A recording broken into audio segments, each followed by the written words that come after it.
club which was founded in the 90s in the city of Manchester. Yes, in a stadium where no one would imagine it will become champions of the English Premier League. A city that spent about 100 plus years before they emerged champions of the English Premier League.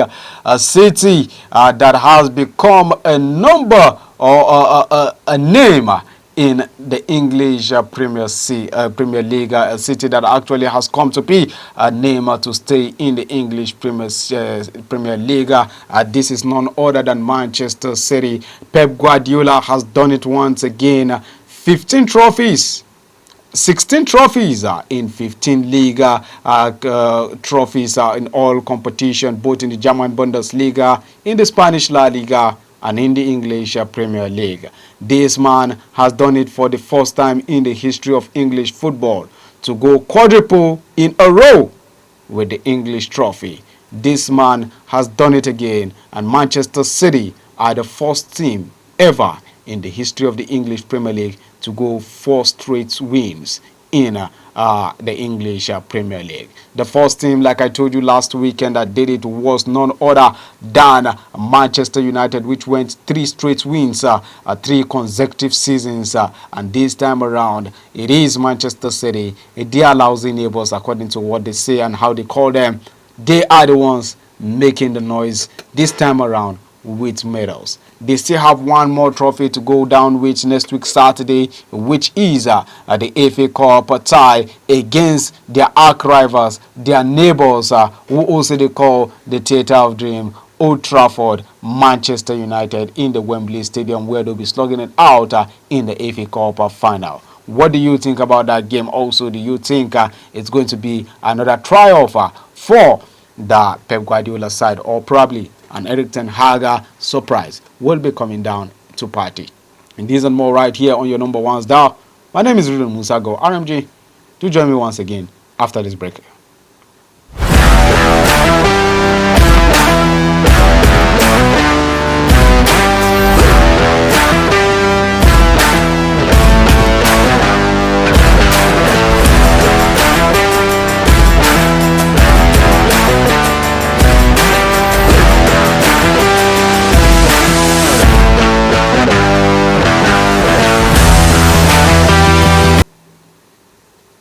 All right, welcome back. Don't forget that you can stream us live on Facebook and also on YouTube. Now we go straight to the local scene. After her victory last week, Nigerian's women hurdle star Toby Loba Amusen settled his second position in the 2024 Atlanta City Games. Now reports coming in is that the Nigerian star claimed the gold last week in Kingston, Jamaica, and also set a new world record in the early hours of Sunday. American Kendrick Harrison beat Amusen to win the race with a time of 12.67 seconds, while Amusen in 12.73 seconds. Amusen had earlier won the heat in the time of 12.6 seconds. Meanwhile, Nigerian's long jump star Eze Brume clinched a third position with a 6.87 minute in the event. All right, we leave that show, so we'll go straight to the next story coming in. This time around, we'll go straight to football as Imo striker Queens goal puncher Harmony Chidi backed a hat-trick as the Flamingos march on to round 4 of the FIFA Under-17 Women's World Cup qualifier series, which held down in the MKO Abiola Stadium in Abuja. Recall that the Flamingos were forced to a 1-1 draw a week ago in Mali by Burkina Faso. The Flamingos dismantled their opponent 6 goals to nothing in this scintillating form via Harmony Chidi's hat-trick, a brace from Peace Effiong and Ramota Karim's strike. The Flamingos are through to the 4th round and final qualifying round and will face either Senegal or Liberia in the next round. Three teams will represent Africa at this year's FIFA Under-17 Women's World Cup in Dominican Republic. The competition will run from 16th of October this year till the 3rd of November 2024. All right, we leave that shows. We go straight to the next one coming in. All is now ready for the official recognition of the best actors in the 2024 Nigerian Women Football League Premiership season in the elaborate award ceremony tagged the 2024 Nigeria Women Football Awards. And this report is coming in according to the news that the organizers of the award ceremony will take place on Thursday, the 23rd of May 2024 in Bayelsa State capital, Yenagoa. The venue of the ongoing 2024 NWFL Premiership Championship playoffs. The highlight of the day will be crowning of the best player in the season, as the players of the season will be awarded. Other categories where awards will be given includes coach of the season, club of the season, best midfielder, best defender, best attacker, and the best team of the season. Special recognitions will be given also to the administrators of the season, as well as a Women Football Special Award to Honorable Commissioner for Youth and Sports Development in Bayelsa, Rivers, Nasarawa, and Edo State, respectively. Meanwhile, in his remarks, the CEO of the NWF Awards, Abolere Abdurrahman, highlighted the importance of these awards to the growth of women football in Nigeria. Now, the award ceremony will be climaxed with monthly recognition of the best players and coaches in the league, as the NWF Awards have been rewarding the players of Player of the Month and Coach of the Month since the beginning of the 2018 Premiership season.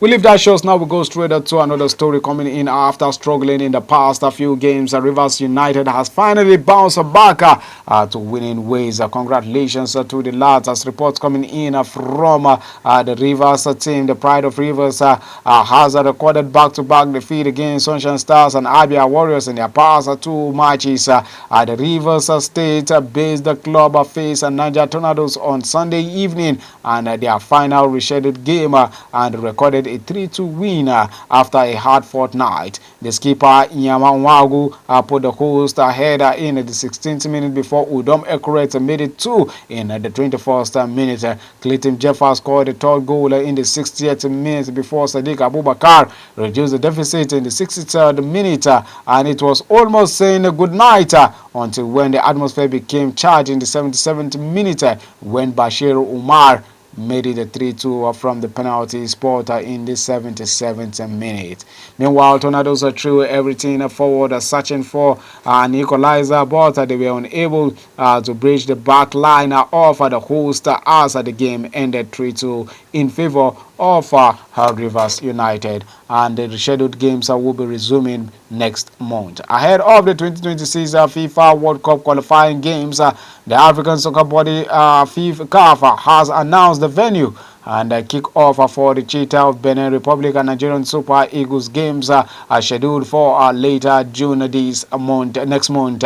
Benin Republic will host Nigeria in March, day 4 of the qualifier, and CAF on Sunday announced Felix Ugos Boni Stadium in Abidjan as the host pitch. The Football Apex body further stated that the game will come up on the 10th of June by 5 p.m. Nigerian time. Benin Football Association decided to host the game in Ivory Coast after the National Stadium in Benin failed the CAF to get CAF approval, and also has been sidelined. Well, we'll see how it pans out for the boys. But meanwhile, let's quickly go for a quick break. And when we come back, we'll be talking more on the champions of Manchester City and how it went down for them by giving you the 10 key matches that led to the victory of Manchester City. We'll be right back.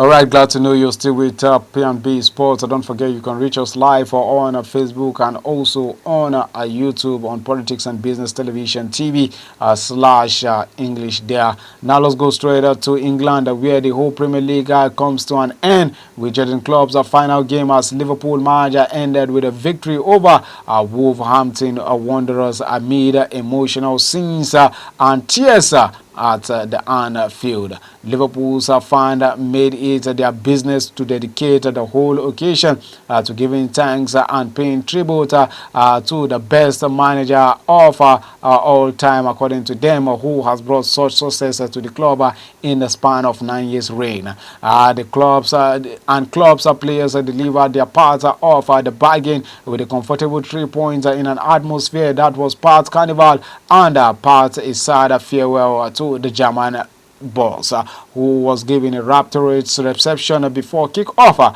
and serenaded throughout.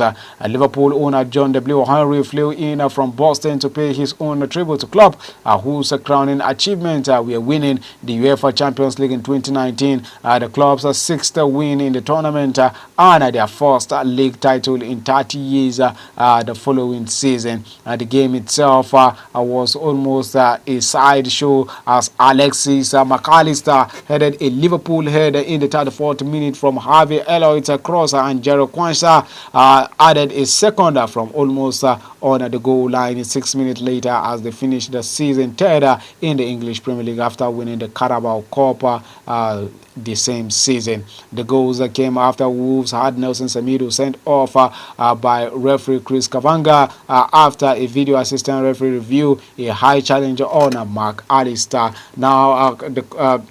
Now the cup led the defeating tribute to club as he caught a low-key figure during the game, rarely prowling to touchline, preferring to stay seated alongside his loyal long-time assistant Peter Crewis and Pep Gillingham, who will both leave Anfield with him. It will now be the task of clubs of Sesko and his slaughter to build on an outstanding legacy he will take up. Well, congratulations for him and also for Hans Slaughter. This is a new beginning for him. Would it be like in Manchester United after Sir Alex Ferguson left and gave it to David Moyes? Or would it be a different story? Now let's go straight to the champions once again. Fourth-time champions, Manchester City, dominating over the domestic game, is now all-consuming that a historic fourth successive English Premier League title is treated like an inevitable matter of routine to the City team. City went into the final game of the season ahead of the sixth-time its seventh season and needed only a win over West Ham United to lift the crown once more, and they duly delivered according to the way they played. In doing so, Pep Guardiola's all-concurrent team once again proved that they are the great untouchables of the English Premier League. They appear impervious and normal pressures, and the fact that they have rewritten the record books will barely provoke excessive comment or deep dive analysis from all angles, most especially from Manchester United. It was expected that the Simiseka shock would have been a failure to complete their mission. It is a stretch to say that Manchester City have become so aligned with success that these unprecedented feats are met with a shrug of the shoulder. But the fact that they have won 19 and drawn 4 of 23 league games since losing at Aston Villa in December has surprised very few people. This is where the elephant in the room must be mentioned, because every City success will be accompanied by the narrative that they still face 115 Premier League charges for alleged financial irregularities charges, and the club are at the pains to stress they strenuously deny these allegations. It is a 15-month since those charges were leveled at the club. Unless and until there is a clarity and a verdict, City will always be subjected to this outside noise and suspicious every time they win a particular trophy. If the measure is football, however, there are no arguments about it.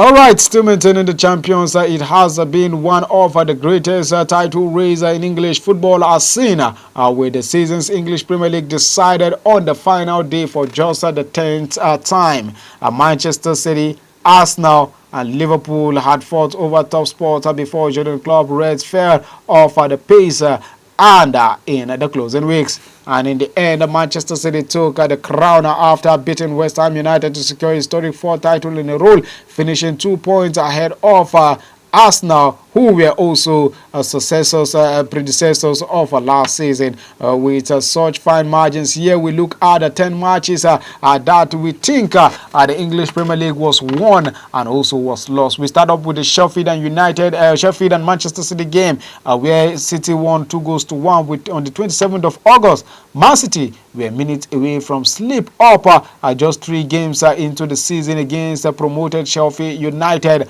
And David Bogut cancelled out Ellenbrook Ellen's opener by scoring in the 85th minute. And the Blaze look poised to pinch a point against the English Premier League champions are defending champions, but with 2 minutes remaining plus stoppage time, Keyman Rodri struck a magnificent winner and it handed Pep Guardiola his 200th Premier League winner and helped City win their perfect starter to be season contenders. In the second game was Tottenham versus Liverpool, where Tottenham won 2-1 on the 30th of September. Joel Matip's own goal deep into stoppage time gave Tottenham victory over 9-man title hopeful Liverpool in a match packed full of video assistant referee drama, and the Reds were compromised by controversial red cards as Curtis Jones and Diogo Jota were sent off either side of the half. Liverpool had an opening goal from Luis Diaz ruled out, but a hotly disputed VAR decision has a confusion between the referee and off-field officials led to the wrong verdict being reached. PGMOL later issued a statement acknowledging a significant human error took place, calling the decision to rule out Diaz's goal a clear and obvious factual error. Jurgen Klopp wanted the game to be replayed, but there was never serious on the cards. Newcastle versus Arsenal. It went in favor of Newcastle 1-0 on the 4th of November. 4 days after the Spurs Liverpool drama, it was Arsenal who were beaten again by VAR controversy as Anthony Gordon's second half goal gave Newcastle United victory over the title contenders in a fierceful encounter. Gordon's creepy striker summed up a dogfight of a game with the video assistant referee having to check whether the ball went out of play if there was a foul and for offside all before Newcastle were finally able to prepare to properly celebrate their goal.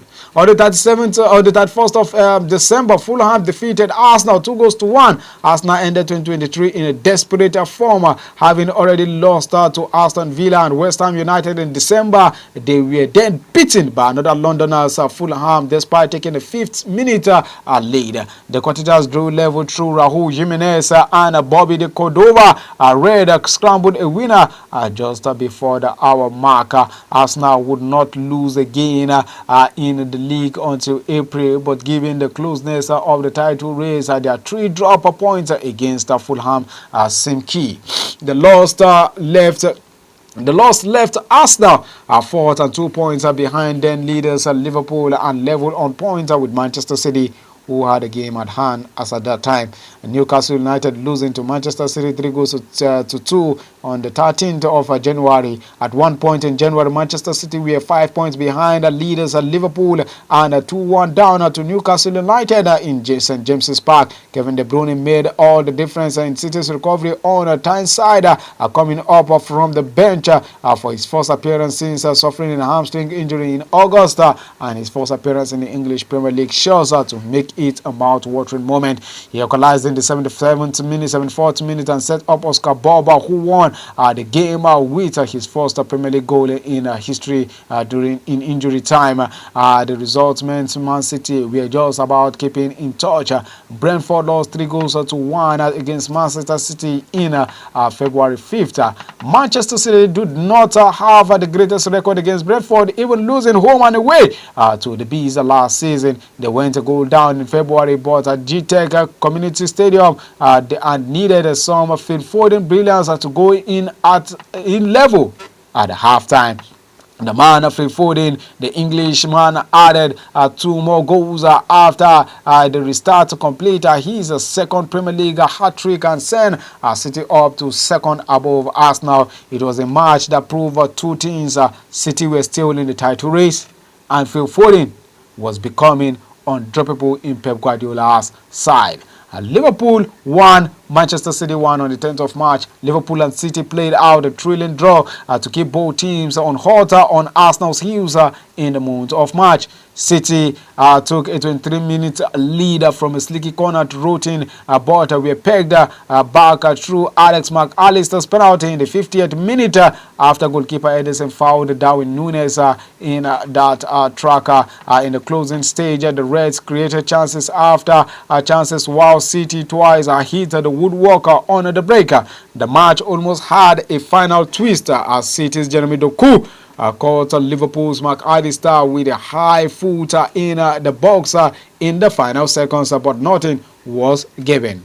Let's go to April 14, where Arsenal lost 2-0 against Aston Villa at the Villa Park at Emirates Stadium. Aston Villa produced an outstanding performance to stun Arsenal in the Emirates Stadium, and Manchester City in a pole position for the title race once again. Now the Gunners had a race of a day, conceding late goals through Leon Bailey and Oli Watkins to fall their first league loss in 2024. It meant Arsenal missed a chance to return to the top of the table and ended the day 2 points off City. Arsenal's disappointing result rounded off a fine weekend for Pep Guardiola's City side after they won 5-1 against Luton, and Crystal Palace shocked Liverpool to a 1-0 win.